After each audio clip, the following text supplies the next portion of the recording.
right, Kurt, welcome to the show. Thanks so much for taking time out of your day to join us. And I'm really excited to dig into everything you guys have going on at Ethercycle and talk about some big picture trends and interesting stuff that you see in e-commerce in general. But before we get in, if we skip past the life story and just start with where you're at today and what you're doing with Ethercycle, can you give the folks 2 or 3 sentences about what you're working on right now? I am in year 11 of running a Shopify partner e-commerce agency. Day to day, I do biz dev, which includes both selling projects but realistically, producing a ton of free content is really what I describe as business development, and doing strategic consulting. So our core competency really is front-end development, theme development, and putting stores in the best possible position to sell more stuff more often for Shopify merchants. Right, and if I understand it, go ahead. Our notable clients, Jay Leno's Garage, Asutra, which is a Venus Williams-backed brand, largely known for automotive stuff. Hoonigan, Ken Block's Hoonigan racing site, we did that as well. So a lot of fun stuff. Yeah, I was going to say, if I understand it correctly, you work primarily with Shopify Plus participant merchants, right? Like you're kind of at that enterprise level for the most part, it sounds like. Yes. Well, it's by revenue, by brands, they just tend to gravitate towards Plus. Like I personally really don't see us as Shopify Plus specific or Shopify Plus only, but it is a majority of the clients I work with day to day. The vast majority are Shopify Plus. Not all of them though. Right. Cool. So you're basically that kid at the baseball game saying like, peanuts, get your peanuts. That's what you do at Ethercycle, right? You're just out there promoting and driving lead. No, I don't mean to belittle what you do. I just, as a real world example, that's how it feels like to me sometimes on our part when I'm out there trying to promote the good work that we're doing at the agency. So if I were to ask you like, what is one maybe client project, one campaign, something for the agency? Like what is one thing you're working on right now that has you really excited that maybe hasn't been introduced to the world quite yet? Are you familiar with overlanding? Yes. Yeah. Okay, so for people who don't know, overlanding is the combination of off-roading and camping. It's essentially rich people's camping is really what's going on here, or like people who are very dedicated to the outdoors. You're like an outdoors extremist. Anyway, I'm a car guy. I love it, and I love gear and gadgets, and so I'm very excited to be working with the team at and this may be the scoop. I don't know that I've told anyone this. The team at Auto Anything and X Overland to build a website dedicated to overlanding accessory and gear and reviews, and I think it's going to be really cool. And so that's exciting to you, not just because it's a new client project, but because it's kind of an area that you're passionate about personally on the personal front, right? Because I understand overlanding is like, it's basically a Land Rover with something on top that pops up into a tent or some kind of hard top. That would be like that's like the quintessential setup. Right. Or it's coming out of the back. You put the hatch up and then you add a tent to the back and you park it on the beach or whatever. And you're just kind of camping on the beach with a fire and your dog. And you've got these little like Moscow mules in your copper cups. And that's how I picture overlanding, but that's probably not anything close to reality. No, actually that's pretty close. It's like, really? Yeah, it's really like the Instagram version of off-roading and camping, but it really like that. The depiction is what it's really like, ignoring like all the times that you break stuff. Yeah. But yeah, no, you get yourself an expensive off-road vehicle, like an F-150 Raptor would be my choice. I love those, or a Land Rover, and then get yourself like a pop-up tent that goes on the back or the roof, and certainly roof racks, lifted suspensions, and unreasonably large tires should be involved. Right. You never know what kind of surface you're going to be trying to maneuver up or down, so you need the tires to accommodate anything. I imagine that's probably an area that's like gaining a lot of steam right now with everybody stuck at home. They want to get outside of their 4 walls and they can't necessarily go to the restaurants and stuff that they're used to. So it's like, hey, honey, grab the kids, grab the dog. Yeah. Camping, RVs, and off-roading and overlanding, all of those categories just exploding right now. So I like that overlanding is kind of a combination of several of these wonderful activities that are also enjoying quite a resurgence at the moment. That's awesome. That's super interesting. And I know besides the client work and some of the products that you're putting out, you guys also have some Shopify apps. There's like an apps aspect to the business too. So I'd like to explore that for just a few minutes about like, I think you have 3 or 4 right now. And I'm guessing those come from client pain points, but I'd love to hear your story, or at least your description of how you come up with those ideas, how you find problems worth solving, and then how you go about getting those apps built and added into your portfolio, and how you think about them integrating with the agency work that you're doing. So pretty clever. You're right. All of them did start as a thing we built, a feature we built into a theme for a client. And it's something where we went, wow, I'm proud of this. Can we build a back-end admin for this where it installs itself into a theme, it makes it relatively universal, and it has settings and controls? And then if we could package that up, well, that's an app. And an app really represents somewhat passive monthly recurring revenue. And so that's a great, especially as an agency where you, at all levels of agency, you run into the feast famine cycle. And so having predictable recurring revenue in any business, I mean, that's why merchants love subscriptions, is quite the boon. So that's how I saw and came to find like, oh, we can and should sell apps in the Shopify App Store. And we have 4. 3 are forgettable, and 1 is Crowdfunder, which is a tool we built. I believe it was Luminade, who is a chair. They give a lot of money to charity. They're selling, I think, LED lanterns.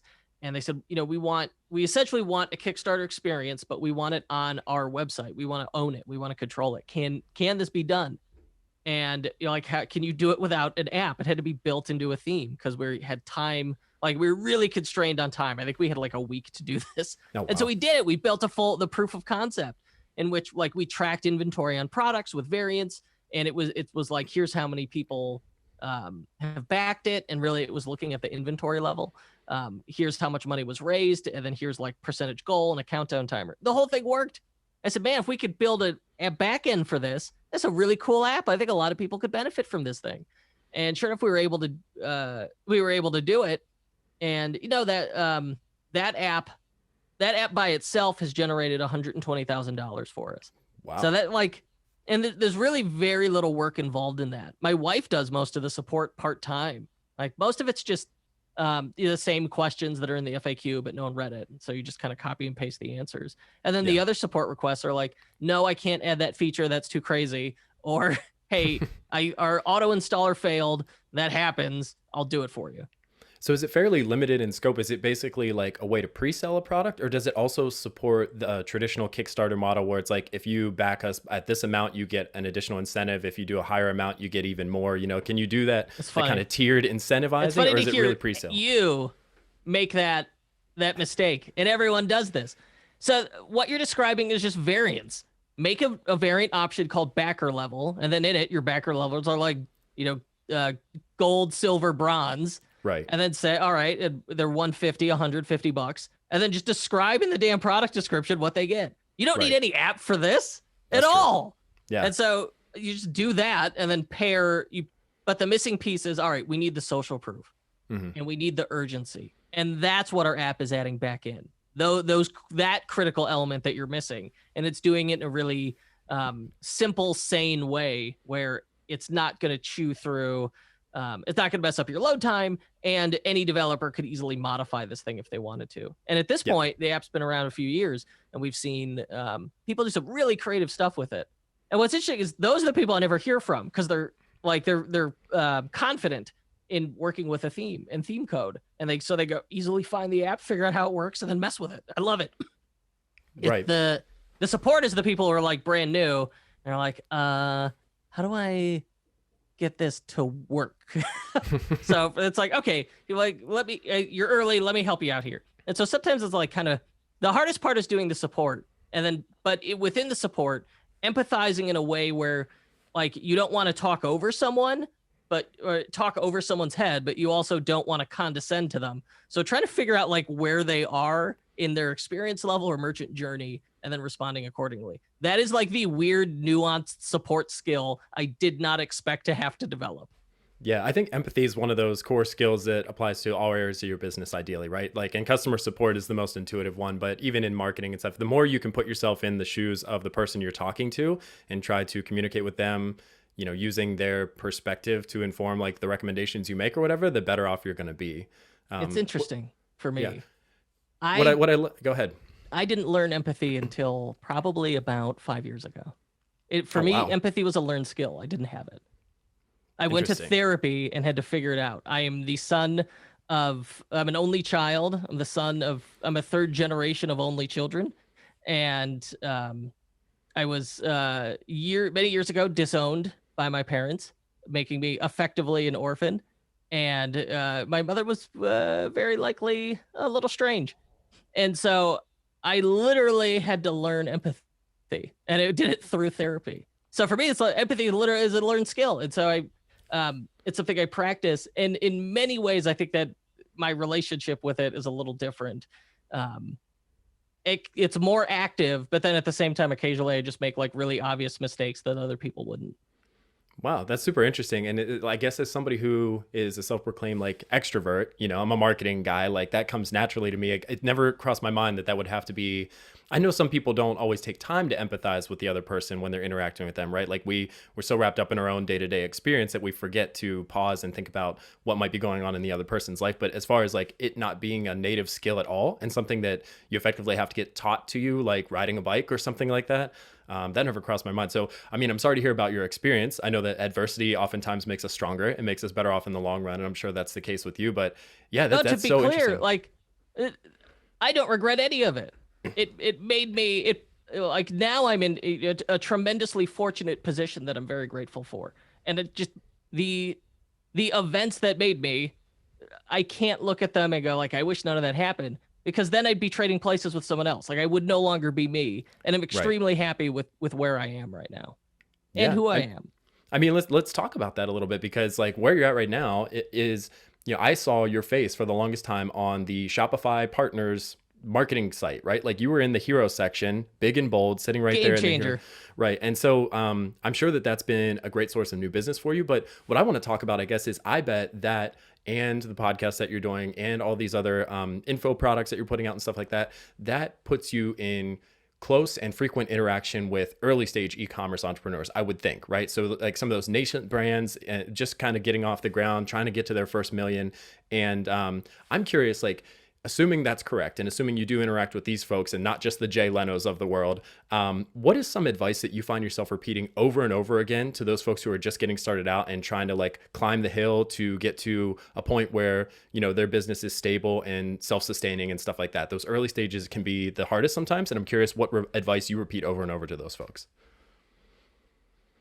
The biggest mistake I see early merchants making, everyone makes this mistake. I made this mistake 10 years ago, is no one starts with the audience. They always start with the product, the offer. You need to start with, I'm going to build the audience. I'm going to figure out the pain or problem. Then I'm going to solve that. The audience is the value. Recently, Shopify had a data leak where, and this is all public, they released a statement about it. The FBI, as soon as they identified it, they got the FBI involved.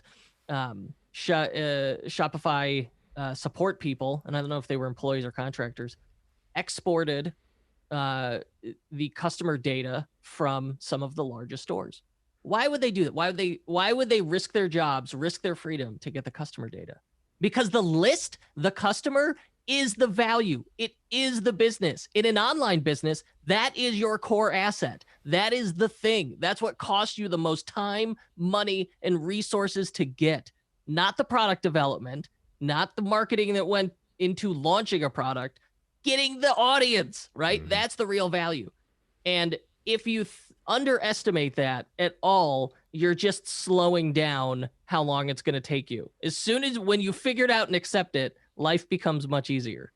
Yeah, I love that advice because I do think it is such a common misconception. Like folks, I mean, the product's super important. That is like the foundation if you build of the it, business. they will come. That's just Right. straight up a lie. It flatly is not true. Well, and I think a lot of people think they can skip ahead by buying an audience through Facebook ads, right? Like that's the playbook. You get go the to the product traffic together. store. Go to the traffic go store, to the buy traffic yourself some store. traffic. Yeah, see what the price is today. It's like gas. It goes up and down. It fluctuates, and you hope that Correct. you catch it at a low point, or you have an audience that has low competition, and you just get involved there.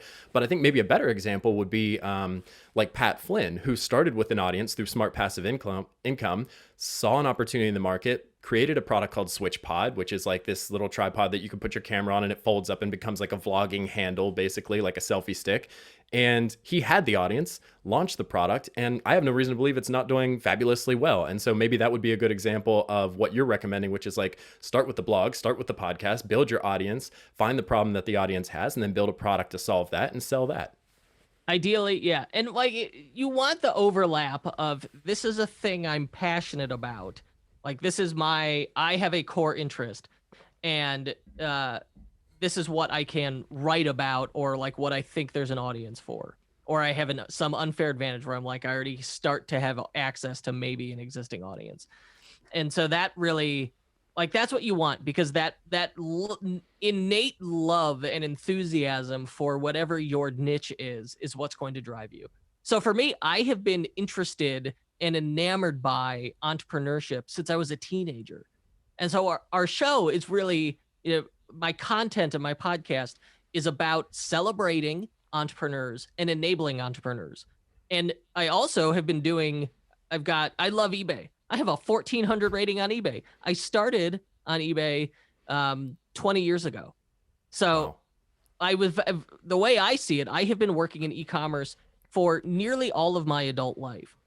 And so like where I am now is just because I leaned into that. I knew like I love entrepreneurship. I've got an unfair advantage, and I have this long-term experience in e-commerce. So that overlap, okay, I could create content around that. And then I figured out, I could do extemporaneous speaking. And so I was guesting on podcasts, just talking about, what it's like to try and grow an agency. And several people said, oh, you should start your own podcast. And so it turns out like that was an unfair advantage I had. I had a natural skill, and that I could do a podcast. It's harder than you'd think. And certainly like, I'm in year 5 of doing a podcast. When I listen to year 1, I'm like, Jesus, I should delete this. It's so bad. Like it's a skill you develop over time. But like you just look for those things, that overlap of like interests and enthusiasm and unfair advantages and innate skills. And wherever in the Venn diagram in the middle is like, oh, e-commerce entrepreneurship. Like, cool. Like doing e-commerce for direct-to-consumer automotive websites. All right, there's the overlap. When you can find that, that's when it just becomes about stacking the bricks, where it's like, all right, I'm going to release 1 podcast, 50 downloads, 2 podcasts, 150 downloads, right? And pretty soon, after 5 years, you turn around and go, oh, I have a podcast with 1.3 million people. At least 30,000 people know who I am. And so but I only need 8 clients, realistically. If I had 12 clients, I'd be tearing my hair out. 30,000 people know who I am, and I need 8 clients at a time. Well, of course I'm going to be able to cherry pick the fun ones, the easy ones, the good ones, because all I do is go about and talk about what I love. And I have no reason to believe that literally anyone can't do that at some level. It's simply a matter of doing it long enough. And that's where they get tripped up, because I think you probably be doing it for at least 2 years before you really make that impact and start to get that traction. And then I've been doing this 11 years. It took me 6 years to figure it out. And then 5 years to get to an audience of like, 10,000, 20,000, 30,000 people. It's tough. It's really hard, but a lot of it's just about endurance and showing up. Well, and a lot of people get discouraged in those early stages because they see something like 50 downloads, and to them, like, that's insignificant. But if you think about 50 people in a room, right? Or even like 200 people, all of a sudden you can't fit them in a room. You got to put them in an auditorium. And imagine standing on a stage talking to 200 people and how you would feel. Like, I know it's not a direct correlation, but like that's pretty similar to 200 downloads on a podcast listen, assuming they listen most of the way through. I told you would ask me about YouTube videos, and I was like, well, it's always disappointing when you upload the video and it gets like 200-300 views. Right. But if I spoke to a room with 300 people in it, that's a win. I've done that. And I like thinking I can vividly picture it, because when I really I spoke at Shopify Pursuit twice. And the first time I did it, like I really gave it everything I had. And that had maybe 150 people in that room. And I still look back on that fondly. But then when I see the video with 150 downloads, I was like, man, that sucked. Right. You're right. What's the difference? Right. It should be the same, but it's so hard. It's just our natural inclination to not weigh those things the same. And it's just something that you have to be mindful of and try to be intentional about overcoming. When we talk about this advice for early stage e-commerce founders, if you're comfortable with it, I think it might be cool to discuss this in terms of your wife's store that you're working on, right? WWDW. And I want to be sensitive to the fact that like maybe it's not doing so well because the parks were shut down and everything. And so like if that's not something you want to include, that's totally okay. But I think we'll do it. Let me fire up her theme music. Yeah. Nice. So you guys basically started this from scratch, right? Like this is a passion project, love going to the parks or whatever, saw a demand in the market, maybe had some audience. Like tell me about the origin story, I guess is the term from the X-Men comics. Like what's the origin story of WWDW? So my wife she had sold an info product and been successful with that, and she ran an accounts receivable business. It was like a SaaS, a productized version, and friendlier version of debt collecting that kind of played to the law and wasn't quite debt collecting. Mm-hmm.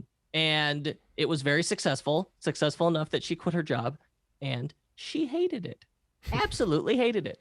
And we went to Disney World as a family. Like it was a whole huge family trip. And she coordinated planning the whole thing. And when you include like all the kids and stuff, I think it was 16 people.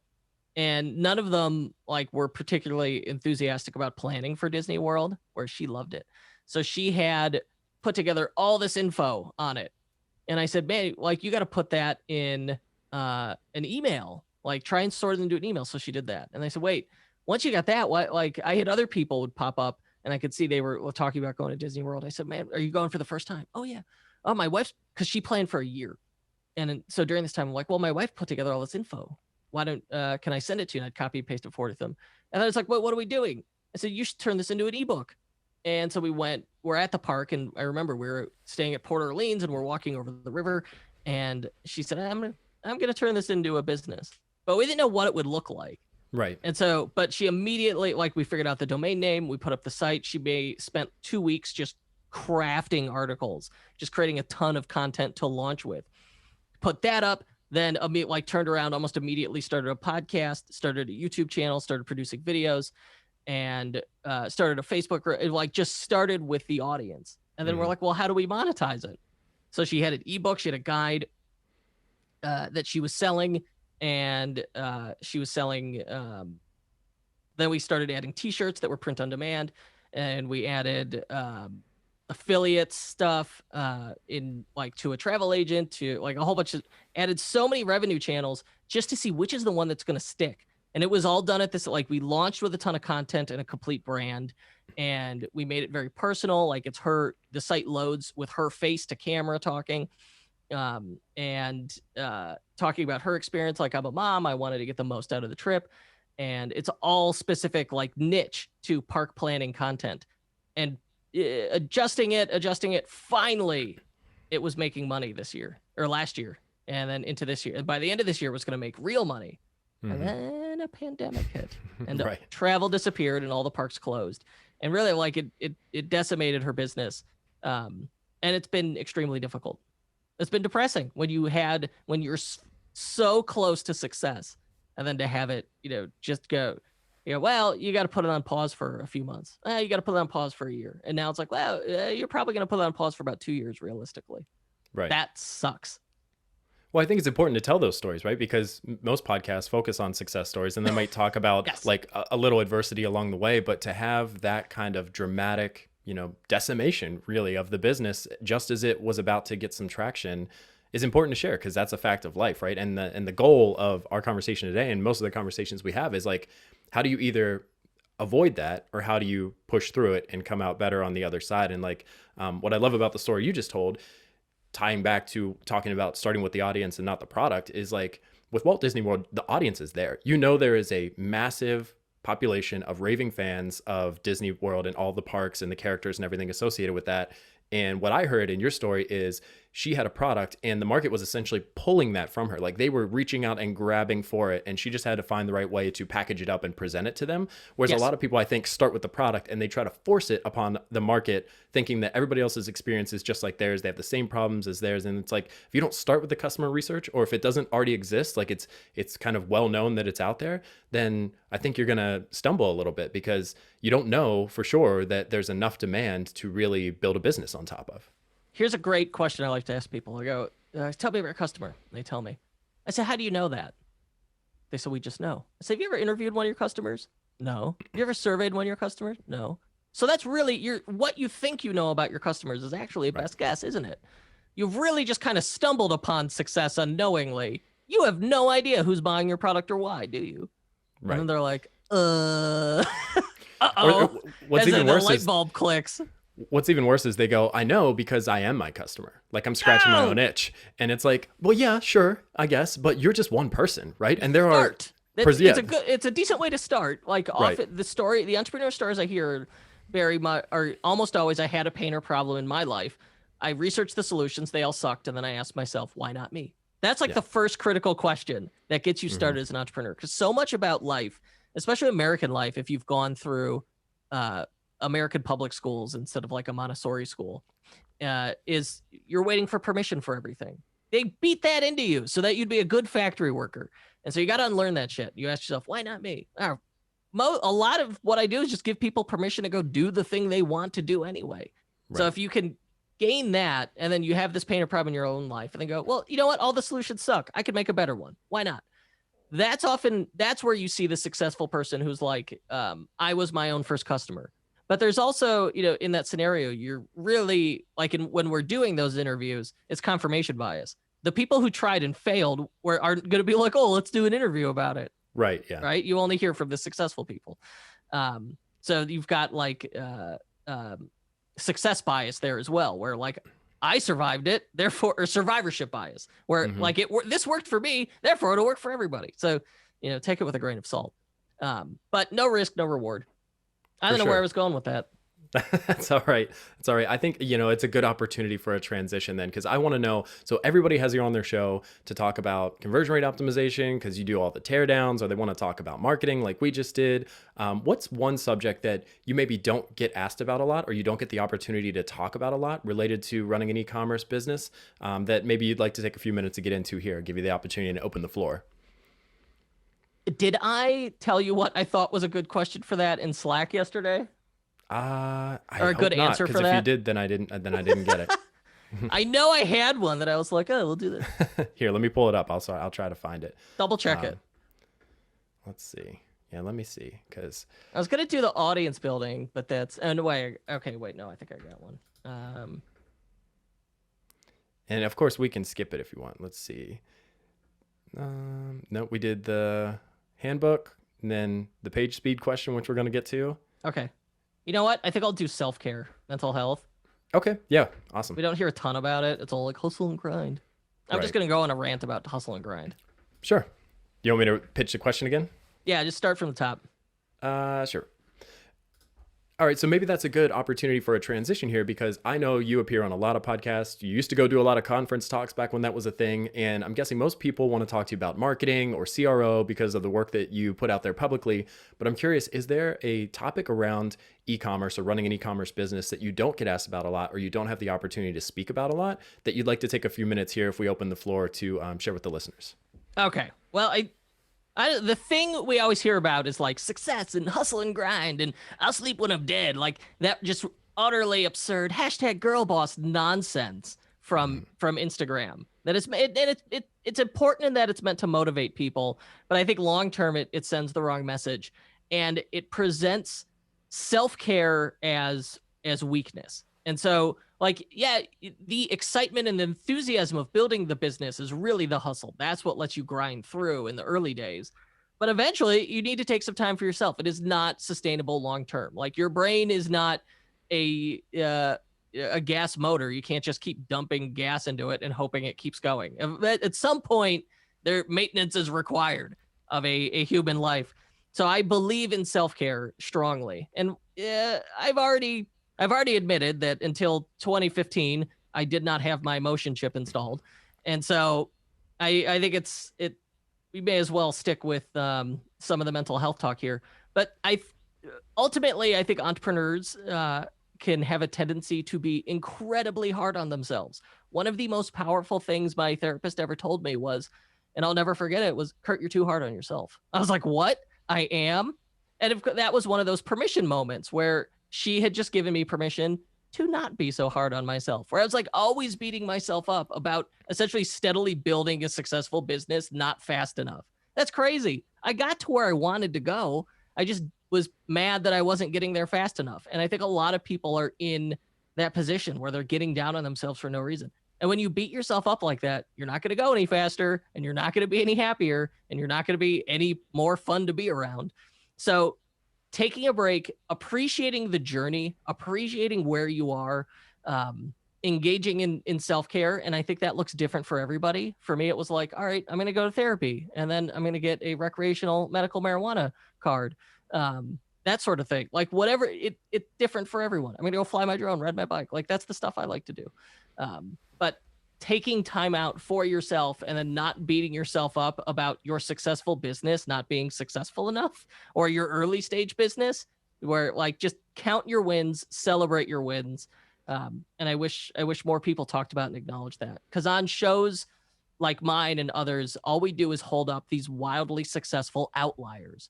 We're not looking at just like, this is an average lifestyle business. And I very much view myself as having a lifestyle business. Many of the people I interview are way more successful than me. And I am totally I'm happy and in a good place and very fortunate. And I want that for everybody. But it's not going to happen unless you work at it flatly. For sure. It's something you have to be intentional about. You have to schedule time for, you have to find a support system for, or else it's going to kind of flare out or fizzle out, and it'll never really take hold. I think there's some tie-ins between that and the survivorship bias that we talked about earlier, where it's like, hey, I was my own customer. I built something to solve my problem and it worked out. And look at me, because, those people are the only stories we hear on the podcast or on YouTube or wherever else we're like catching those stories. And I think in the same way, this hustle and grind mentality is the people out there promoting it are the ones that haven't broken yet, right? Or at least they're willing to pretend that they haven't broken yet. And it's like, yeah, that might be working for you now, but does that mean that you're going to have this catastrophic crash further down the road versus just like these mini periods of burnout that most people experience, in their normal day-to-day life? And I think the point maybe is like, even if you see examples of this supposedly quote unquote working for some of the people that you trust or that you think are experts, like that doesn't necessarily mean it's going to be your experience. And it might just mean that they're setting themselves up for a bigger fall. Whereas if you take the time to maintain your mental health now, you don't have to put yourself at risk for anything like that. Yeah, I think the thing that we're not seeing, like Instagram, social media, everyone's content marketing is everybody's highlight reel. No one's posting about the time like they had a cash flow problem, or, oh, we screwed up our taxes and got a giant tax bill. Both things that have happened to me. It happens. And certainly I didn't post about it on social media. Like, yeah, you pat myself on the back like all these other entrepreneurs on Instagram. Where was I going with that? But I think Nope, I lost it. Hold on.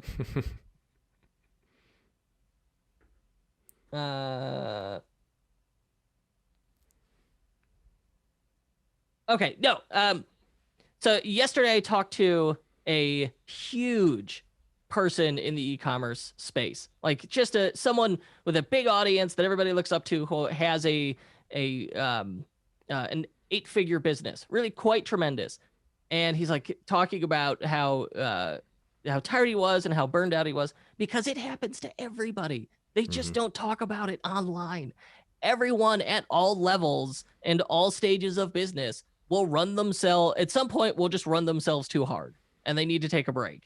And that's totally normal. And that is a skill you learn as an entrepreneur, where like I've learned I can recognize it. And when it happens, I know I take a break for a few days. That's all it takes. And then I'm back at it.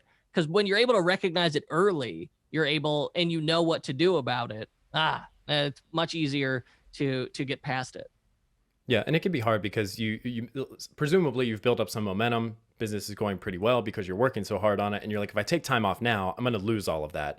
And 99% of the time, that's not true. Like you could take a week off, you could take a month off, and your business is probably going to be okay. I mean, you can't foresee something like a global pandemic or anything like that. But in the absence of that, like if you're fairly far along in the process and you've been working hard, you've probably laid the groundwork for everything to be okay until you take the time you need to get back to 100% and then get back at it, right? And I think over time, you get better at seeing this before it happens. And you see the warning signs, and you know that you need to take time off before you already experience some of those burnout symptoms and just completely crash to the ground. So I'm curious, now that we've talked about, finding ways to not pull your hair out, I want to ask you a question that's going to make you want to pull your hair out. So let's just say I have a store and I've got this fancy new tool that Shopify may or may not have put out that tells me my page speed and my load time. and it's telling me that I'm scoring something like 24 out of 100. Can you help me fix that? Ew. No, I can't. It's just not realistic or possible or a worthwhile use of your time. Here is my issue. I think websites should be fast. I think a fast website doesn't hurt and a slow website doesn't help. But I think Google PageSpeed is a garbage tool for measuring page speed. Why is it applying an arbitrary, oh man, my Google, just stop talking. We'll leave that in, don't worry. Yeah, as soon as I brought it up, my Google Home started telling me about page speed. And I'm like, no. So no, I think Google PageSpeed is a utterly garbage tool for measuring site load time.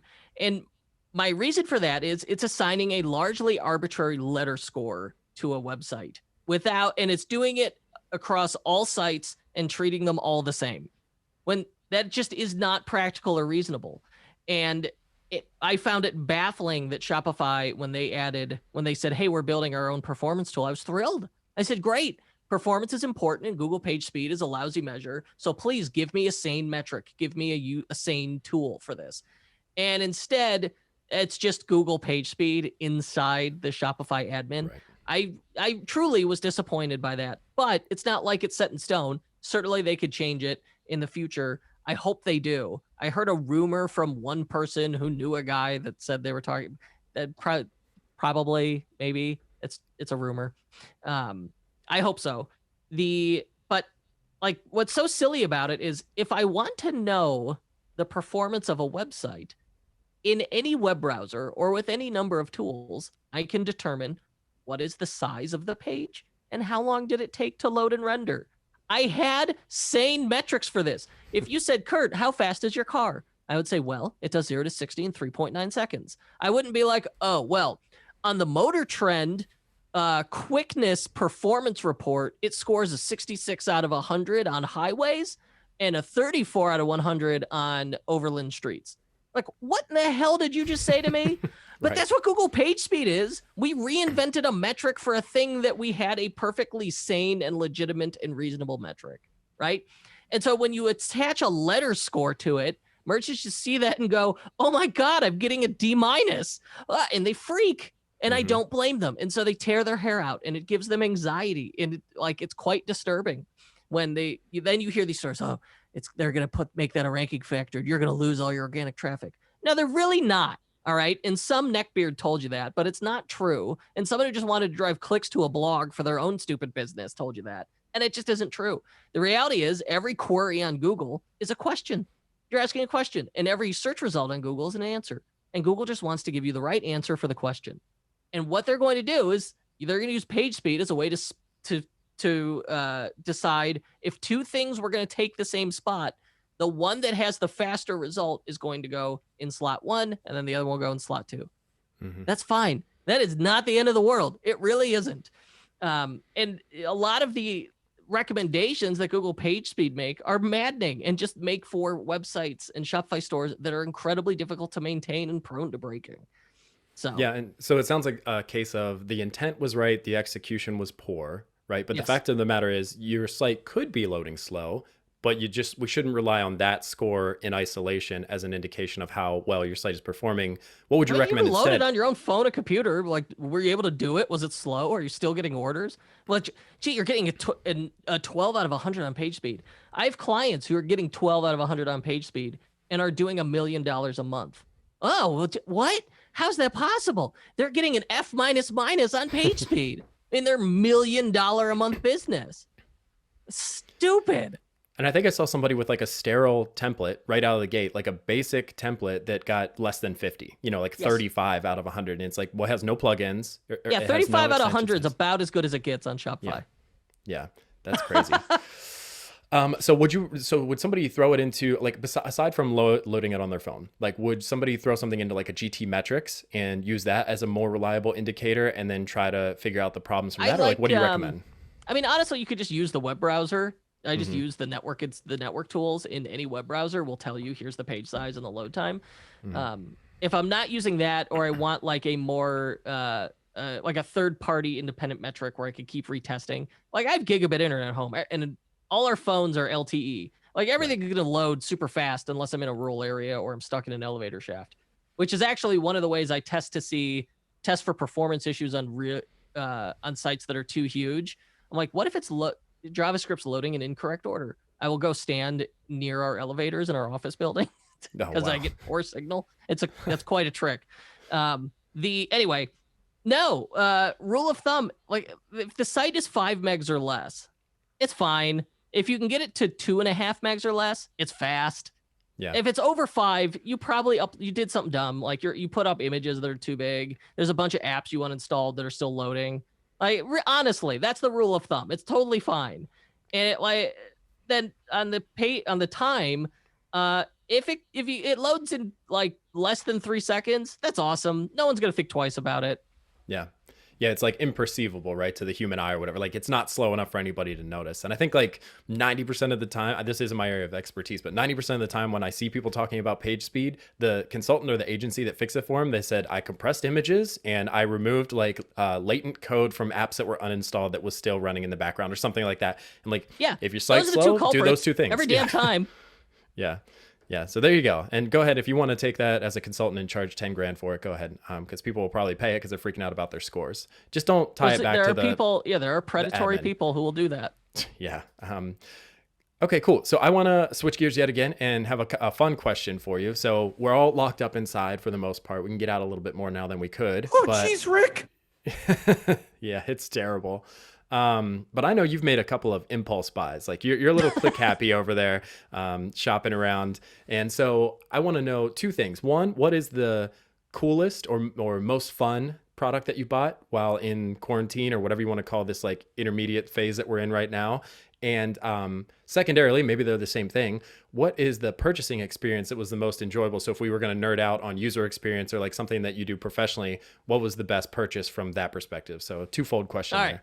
Okay, number 1, I think the coolest or the most fun, I'm going to go with the arcade cabinet. I have wanted an arcade cabinet in my house since I was a teenager. So I'm 37 now. I've always wanted one. And I've been looking for a used one for several years at this point. Couldn't find one. And I finally bought, like I'm not going on vacation. I'm not spending money on gas. Like there's extra income. And so I didn't feel guilty about buying it's called a MAME, multi-arcade machine emulator. And so I've got this arcade cabinet that runs thousands of games. It's so fun. It's so cool. It was $850 on Etsy. And they had a Shopify store and an Etsy store. And their Shopify store scared the hell out of me. It did not look trustworthy. And I know it's just because they didn't put in the effort to finish it or set it up. But even of me, an e-commerce consultant, I'm like, I wanted the protection, the third-party protection of a marketplace like Etsy. So I bought it from them on Etsy, and it was a good experience. It showed up. I love the machine. It's a ton of fun. And my kids love video games. So it was cool to see our kids be able to play all these old games and get really like a very balanced, history-rich, the history of video games experience. I don't know. Right. But it was cool. It's fun. And, but I posed this question to my wife and she goes, 100%, were there not a pandemic where we were saving a bunch of extra money and we didn't need 3 cars anymore? So 100%, our pandemic purchase was her Tesla Model S 100D. Mm-hmm. So we bought her a Tesla. It's our first electric car. I love it. And then on top of it, I went nuts and I got it vinyl wrapped. So if you're not familiar, instead of repainting cars, you can actually just put what's essentially contact paper on them. It's totally cool. It works. It lasts many years. And so she has like a bright satin, yellow, gold kind of color shifty, just gorgeous car. And that's pretty insane. But the Tesla purchasing experience is bizarre and wonderful.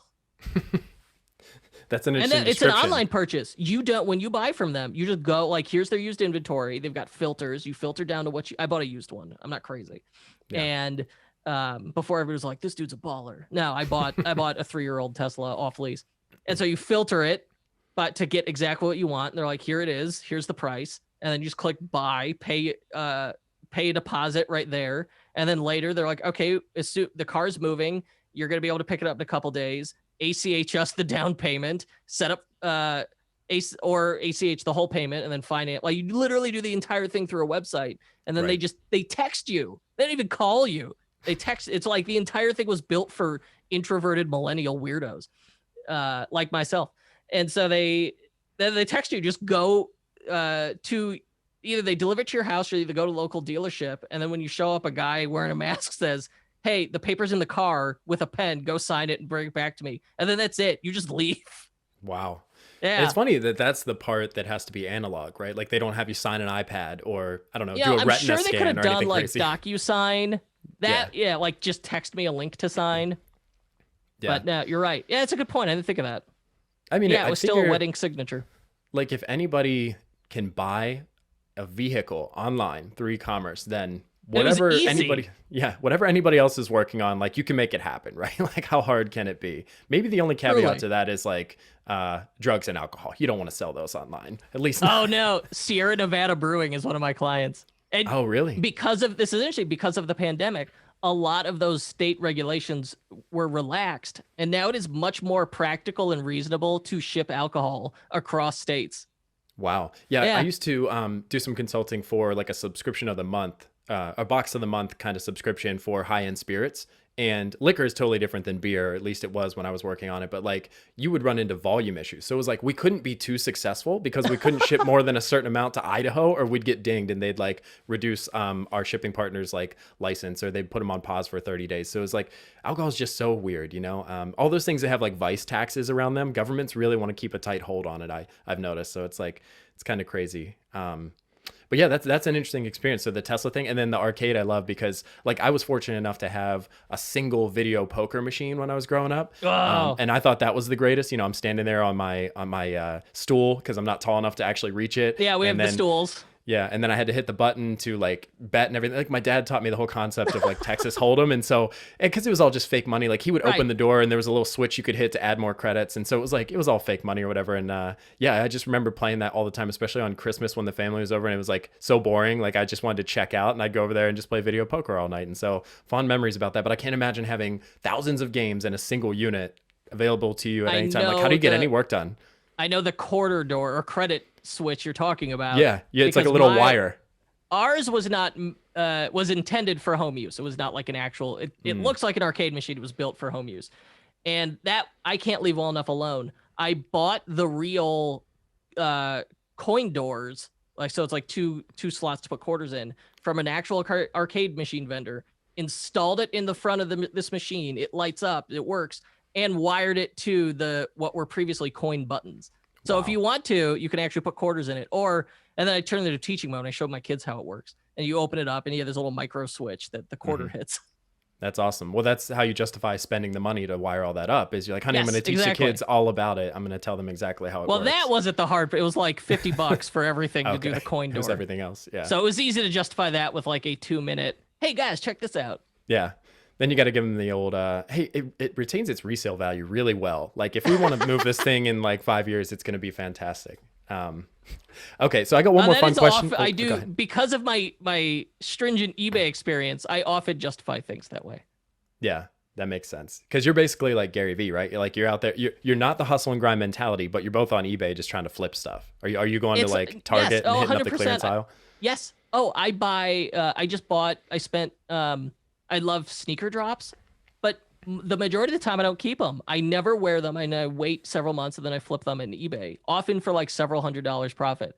Do I need to be doing this? No, I think, but it's a ton of fun. Like I've always loved that. I just, I want that quick dopamine hit of I flip this thing for a profit. It's retail arbitrage, and I don't know why I still enjoy it. That's crazy. I've been telling my wife to get into that because she does so much shopping for the kids, and she'll buy everything, keep one thing, and return everything else. So she's doing like 3 or 4 trips per item she's trying to buy. And I'm like, you're there so much, you might as well just do this retail arbitrage and start scanning stuff and like just flip it online. Cause she loves to sell the old baby clothes and stuff on Facebook Marketplace. I'm like, this is even better. Like the margins are even better. If you think you liked retail therapy, try retail arbitrage. It's even more satisfying with none of the guilt. Yeah. It's amazing. Well, listen, before I let you go, I got one more fun question for you, and I'll put some limitations on it. So if you could do anything professionally that is not related to e-commerce, and let's just say like marketing in general, right? Like you can't use CRO or anything like that you might be advising clients on, like what would you see in another life like Kurt Elster doing for a living? If I had a different upbringing and it was a different life, there's a parallel universe. I believe wholeheartedly there's a parallel universe in which I'm a successful but probably kind of douchey plastic surgeon. That would be the bizarro version of me. And I'm pretty squeamish, so I don't know how that would work out. Like this bizarro universe, I'm like cool with surgery. But for whatever reason, cosmetic surgery, of which I've had none, absolutely, I find it fascinating and interesting. And I want to think that I could be successful as a plastic surgeon, because it's also like business and marketing combined with elective surgery. I think the whole thing's fascinating. Yeah, that's interesting. So you should get the white coat and you should make that like a marketing campaign. Like we're going to come in and we're going to dress up your website, right? We're going to revamp your website. That's what we're going to do. We're going to get your... I'm gonna give your website some rhinoplasty, like my wife. Yeah. Whoa. Yeah, no. Well, some of those like celebrity Botox. plastic surgeons, they have like the best marketing campaigns. Like, have you ever seen the guys in LA? They drive the Lambo, but then all of their assistants that put the gloves on and get you ready or whatever, like they're all models that could be on Sports Illustrated. Have you ever seen that? And I'm like, how do you not get a discrimination lawsuit against you? You know, like every single. Go ahead. That my wife really did have a nose job and septoplasty and rhinoplasty. And the guy, the plastic surgeon, drove a Bentley, and everyone in the office was unusually good looking. Mm-hmm. Yeah, it's crazy how they get away with that. But you know, a lot of people default to the more shallow version of plastic surgery, but they are doing a lot of good work in terms of like burn victims and stuff like that. Like this guy was like, his specialty was like microsurgery, and a lot of it was like reconstructive stuff. For people with hand injuries. It was very interesting. Yeah. I have a little bit of a medical background, and I never looked into it, but I always knew that there was that more morally sound aspect to plastic surgery that does a lot of good things. So yeah, I could see it. I could see it in another life. That's an interesting answer to the question. Cool. Well, maybe we'll wrap it up there. That was fun. A little bit of fun to cap things off. And before I let you go, this is your opportunity to let folks know where they can learn more about Kurt Elster and everything at Ethercycle, and anything else you want to plug here. Absolutely. You should Google me. Google Kurt Elster. Head to kurtelster.com. You can find all my resources there. But number one, sign up for my newsletter. It comes from my actual email address. I went through so much effort to make it so hard to get to just email me. And the people who desperately want to email me never figure out that my newsletter is my actual email address. So just reply to any of those emails. You send me a thoughtful question, an interesting anecdote, I will absolutely send you something back.